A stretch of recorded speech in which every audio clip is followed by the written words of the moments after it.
It's nowhere near enough.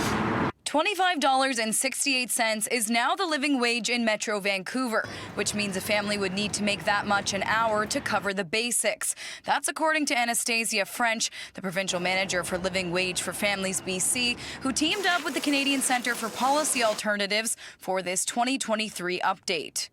The model family that we use is a family of 4 with 2 parents and 2 kids, and it's really their basic essentials that they have.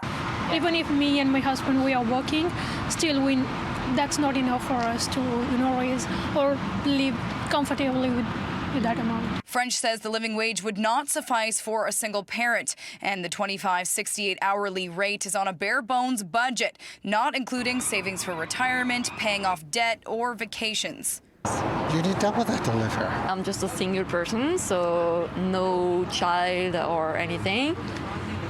I earn $17 an hour, and it's definitely not enough if you want to live in downtown, like in Vancouver downtown. I think it is sad. I think a lot of people have to do 2 or 3 jobs to be able to make ends meet. The 2023 Living Wage Report marks a 6.6% jump since last year, with food and the cost of rent driving the increase. The report suggests an average family is spending an extra $400 a month on rent than they did last year. I mean, you certainly can't afford to maybe put some money down on buying something. French says in the last 2 years, the gap between the minimum wage and living wages in BC has grown significantly. In Metro Vancouver, the gap is now close to $9 per hour, with BC's minimum wage sitting at $16.75 per hour.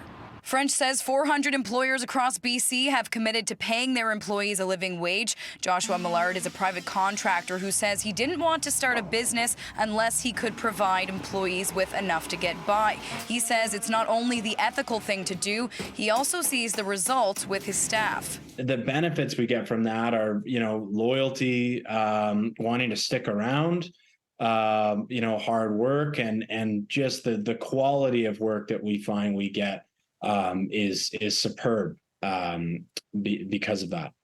The report says many people working in low-wage jobs are facing impossible choices, like whether to buy groceries or heat the house, keep up with bills, or pay rent on time.